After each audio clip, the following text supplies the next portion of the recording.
Video کو like کر کے آگے شیئر ضرور کر دینا۔ گھوڑے سے کچھ چھوٹا تھا اور اس کی صورت میں بھی ایک عجیب چیز تھی، اس کا جسم گھوڑے کی طرح تھا، اس کا جسم گھوڑے کی طرح تھا، اس کے پیر ہرن کی طرح تھے، اس کا چہرہ انسان کی طرح تھا، اس کے بازو جو ہے وہ پریوں کی طرح تھے، یعنی اس کے اندر گویا کہ بہت سی مخلوق کا حسن سمٹ آیا تھا، وہ پر والا تھا، بڑا حسین و جمیل تھا۔ آقا فرماتے ہیں میرے براق کو ابو بکر نے دیکھا ہے، یہ صدیق اکبر کا مرتبہ بھی ہے، فرماتے میرے براق کو ابو بکر نے دیکھا ہے۔ اس کے بعد وہ براق لایا گیا، حضور کے دروازے پہ کھڑا کر دیا گیا، جبریل نے عرض کیا آقا اس براق پہ سوار ہو جائے، قربان جائے، دل کے کانوں سے سنے۔ آقا براق پر آئے، آنکھ میں آنسو آ گئے، عرض کی جبریل نے آقا کائنات کا حسن آپ پہ قربان، لوگوں کے ماں باپ آپ پہ قربان، آقا آپ رو رہے ہیں، اس سے پہلے کسی کو یہ مرتبہ نہ ملا جو شان آپ کو دی اللہ نے، وہ شان اللہ نے کسی کو نہیں دی۔ یہ رونے کا وقت نہیں حضور، یہ وقت تو شادیوں کا ہے، خوشیوں کا ہے، مسرتوں کا ہے۔ آقا کہتے ہیں جبریل مجھے میری امت جو یاد آئی ہے اس لیے آنکھ نے آنسو بہایا ہے۔ پوچھا حضور امت کیوں یاد آئی؟ کہا میں تو رب کی بارگاہ میں جاتا ہوں، میرے لیے اللہ نے براق بھیجا ہے، میری امت کے لیے کیا ہوگا جب وہ قبروں سے اٹھے گی؟ اللہ نے جبریل سے کہا جبریل حبیب سے کہہ دے محبوب رونا رونا، تیرا رونا ہم سے دیکھا نہیں جاتا، حبیب جو تجھ سے پیار ہی کیا ہے، تجھ سے محبت ہی کی ہے، تو رو نہیں محبوب، آنسو اس لیے بہاتا ہے، تیرے لیے براق، تیری امت کے لیے کیا؟ جبریل بتا دے حبیب کو کہ جب تمہاری امت قبر سے اٹھے گی تو جو انہوں نے قربانیاں کی ہوگی ان قربانیوں کو ہم براق کی شکل دیں گے اور قبر سے اٹھنے سے پہلے وہ ان کی قبروں پر کھڑا کر دیں گے، اور جب آپ کی امت محشر میں آئے گی تو وہ بھی سواریوں پہ بیٹھ کر کے آئے گی، اور پھر کہا جن کے لیے قربانی جنہوں نے نہ کی ہو ان کے لیے کیا ہوگا؟ محبوب تو ان کے لیے قربانی کرے گا اور ان جانوروں کو ان کے لیے براق بنا دیا جائے گا۔ یہ ہمارے آقا ہیں، ہر وقت ہمارا سوچ رہے ہیں ہم کیسے امتی ہیں، حضور کے بارے میں قطعاً نہیں سوچتے، حضور کی عظمت کے متعلق دل میں کبھی نہیں سوچتے الا ماشاءاللہ۔ پھر میرے آقا جب براق پر بیٹھنے لگے، براق اچھلنے لگا، جبریل نے ہاتھ مارا، شوخی کرتا ہے، یہ شان والا رسول ہے یا شوخی کرتا ہے؟ براق پہ پسینہ آ گیا، براق نے کہا جبریل بے ادبی سے شوخی نہیں کرتا، آج میں نہ جھوموں تو کون جھومے گا؟ آج میں نہ جھوموں تو کون جھومے گا؟ اس لیے کہ مجھے جو منتخب کیا گیا محبوب کے لیے، اور محبوب کے بیٹھنے سے پہلے اچھلنا کودنا اس لیے ہے، آج بیٹھ رہے ہیں محشر میں کسی اور کو پسند نہ کر لیں، تو جو آج کی رات سب کی دامن اور مراد کے بھرنے کی رات ہے تو میں کیوں نہیں دامن مراد بھر لوں؟ جبریل محبوب سے کہیے نا آج پسند کیا ہے محشر میں بھی مجھی کا انتخاب کریں، میرے سوا کسی کا انتخاب نہ کریں۔ حضور بیٹھے، المختصر یہ آقا فرماتے ہیں براق کی نظر جہاں پڑتی تھی وہاں اس کا قدم جاتا تھا، اس تیزی کے ساتھ چلے۔ ایک بات صرف کہہ کر گزرنا چاہتا ہوں، جب ٹرین چلتی ہے نا تو دروازے سے صرف سر باہر نکالے سر چکرانے لگے گا آپ کا، کیونکہ ٹرین جتنی تیزی سے چلتی ہے ہوا اتنی تیزی سے آپ کے سر پہ لگتی ہے، آپ آنکھ کھول نہیں سکتے، کھول سکتے ہیں؟ کھول نہیں سکتے، اور تھوڑی دیر تک کے سر باہر نکال نہیں سکتے، سر چکرانے لگے گا۔ آپ بتائیں ٹرین اگر چلتی ہو تو آپ نہیں نکال سکتے سر باہر ہوا کے خوف سے، اور راجدھانی چلے تو آپ تصور ہی نہیں کر سکتے سر نکالنے کا۔ میں کہتا ہوں یہ جتنے مولوی نبی کی برابری پہ تقریر کرتے ہیں وہ ایک مرتبہ صرف اس حدیث پر عمل کر کے دکھائیں، حضور علیہ السلام بغیر کسی ہیلمٹ کے، بغیر کسی تحفظ کے براق پر چل رہے ہیں، اور براق کی رفتار زمانے کی ٹرین اور پلین سے بڑھ کر ہے، نہیں ہے تو حضور کو چکر کیوں نہیں آتے؟ ہوا سے تو گزر رہے ہیں نا، چکر کیوں نہیں آتے؟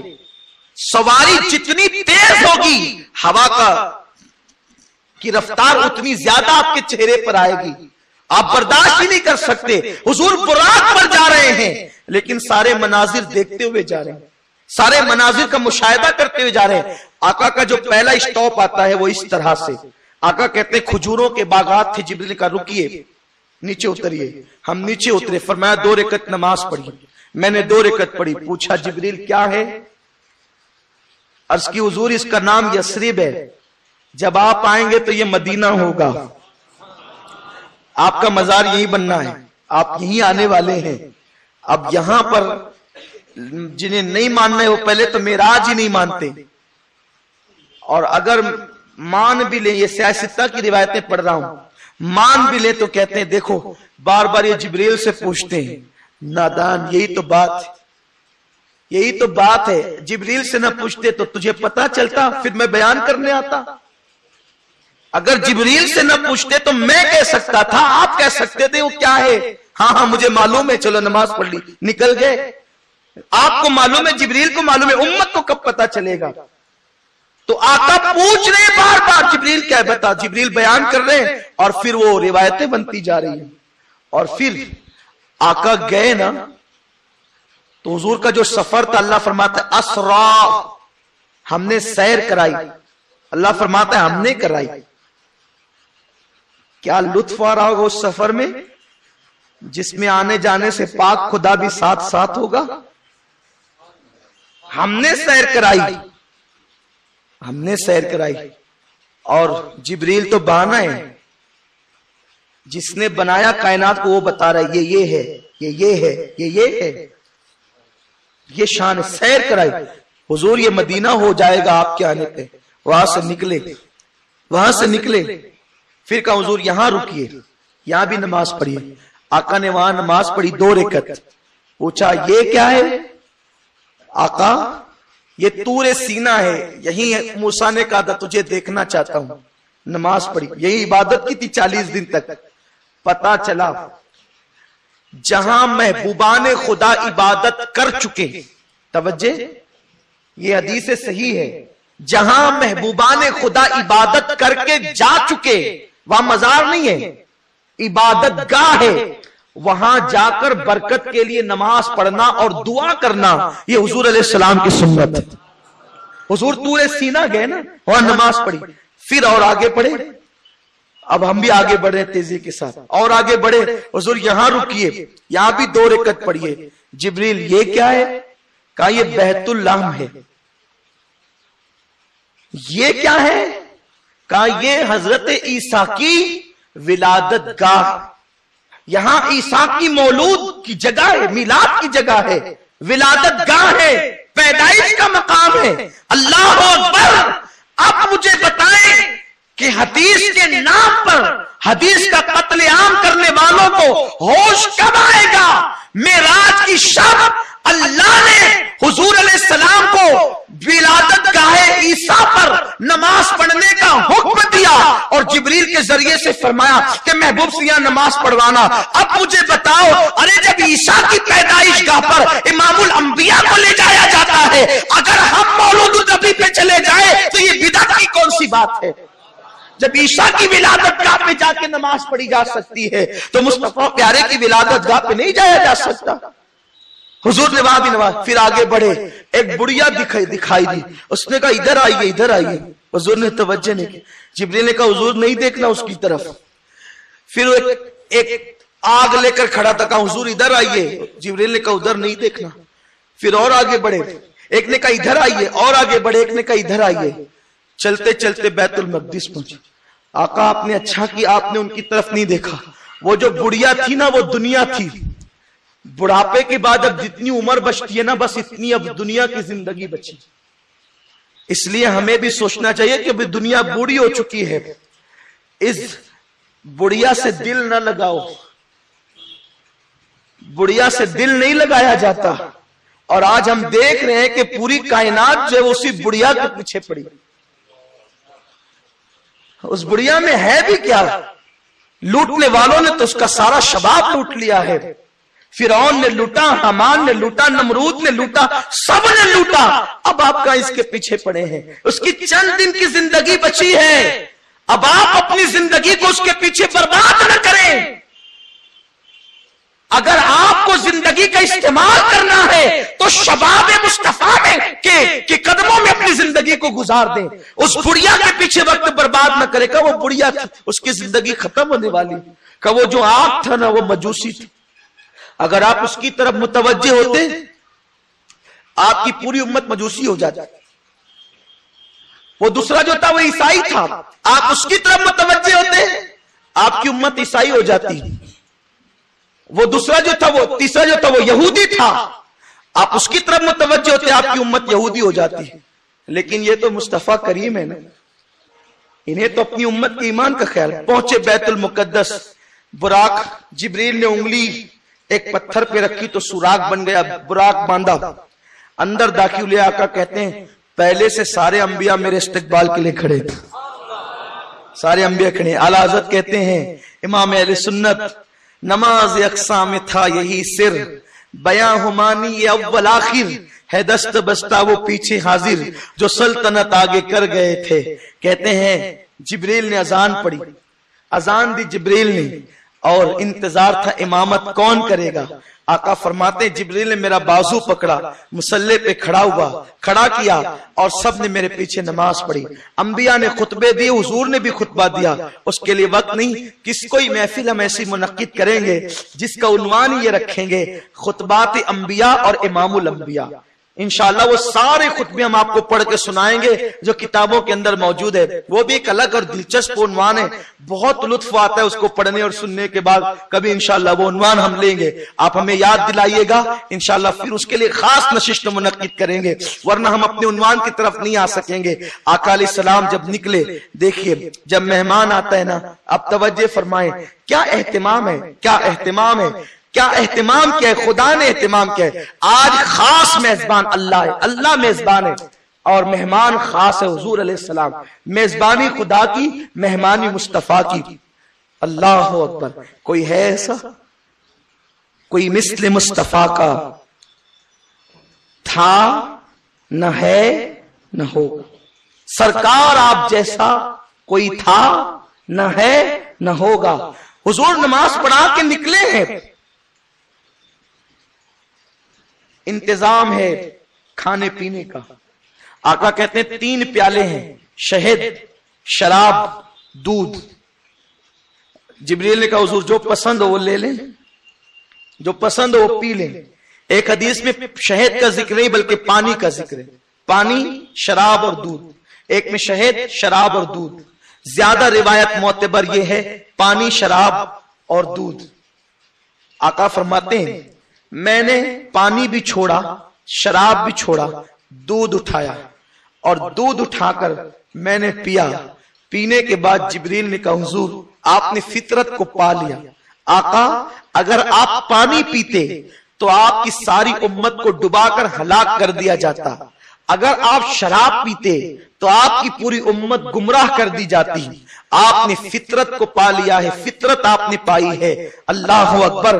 آپ غور کریں, حضرت جبریل کا فرمان بتا رہا ہے کہ یہ پوری امت کبھی بھی گمراہ نہیں ہو سکتی. یہ جو بات کہی جاتی ہے امت گمراہ ہو گئی, پوری امت گمراہ نہیں ہو سکتی.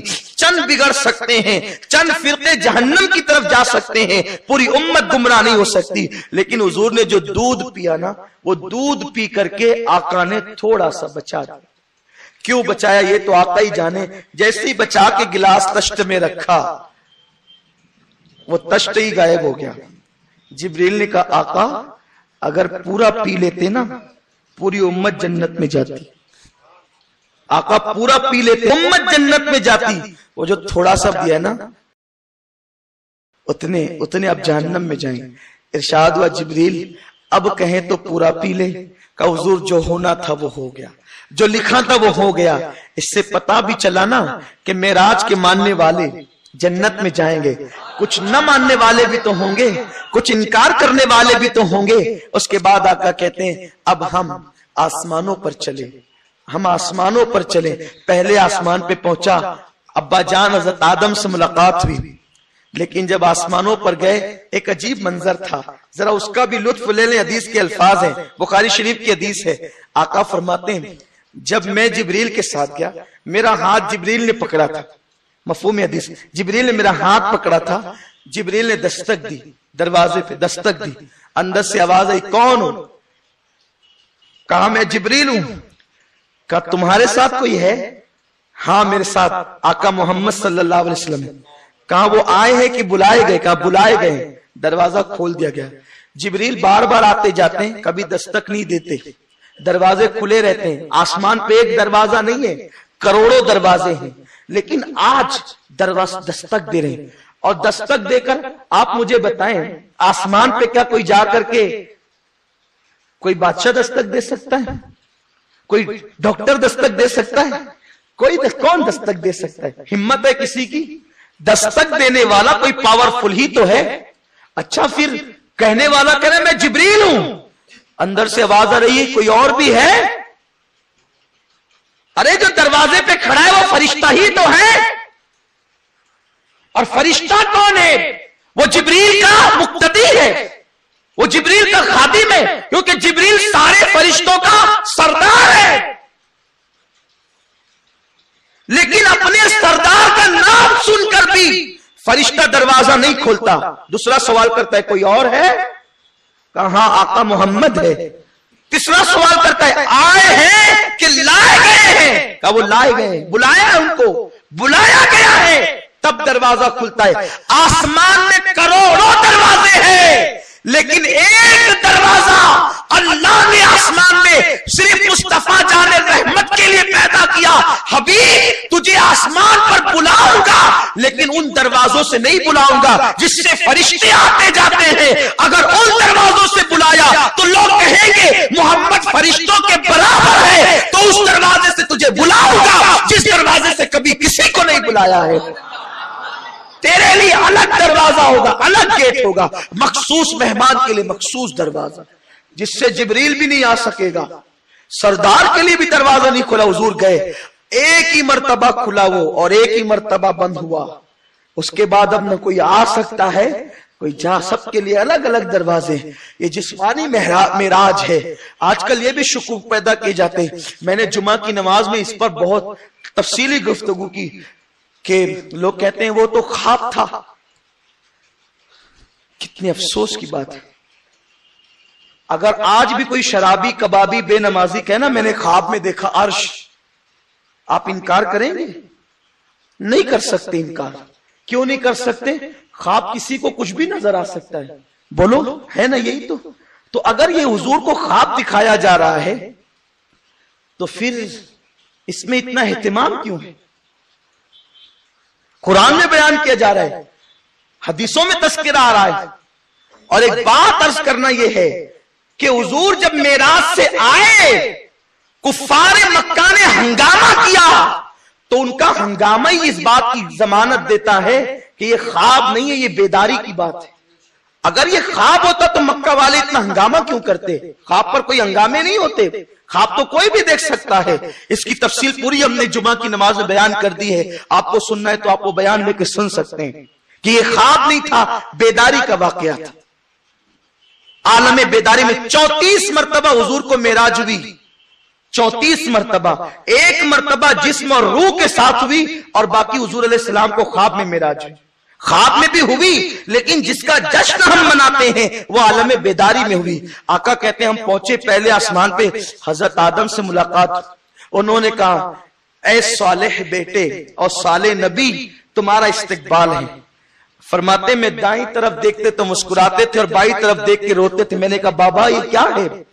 کہا یہ جو دائیں طرف والے جنتی ان کو دیکھتا ہوں تو مسکراتا ہوں، بائیں طرف والے جہنمی ان کو دیکھتا ہوں تو تکلیف ہوتی ہے۔ فرماتے دوسرے آسمان پہ پہنچے تو ہم نے دو خالہ زاد بھائیوں کو دیکھا، ایک جناب یحییٰ تھے، ایک جناب عیسیٰ تھے۔ دونوں سے ملاقات ہوئی، کہا عیسیٰ بڑے خوبصورت تھے، اتنی خوبصورت داڑھی تھی ایسا لگتا تھا کہ جیسے پانی کے قطرے ٹپک رہے، اور ان کی زلفیں تھی اس سے بھی ایسا لگتا تھا ابھی نہا کے نکلے، بڑے حسین ہیں حضرت عیسیٰ علیہ السلام۔ فرماتے ان سے ملاقات ہوئی، اس کے بعد تیسرے آسمان پہ پہنچے، جناب یوسف سے ملاقات ہوئی، چوتھے آسمان پہ پہنچے تو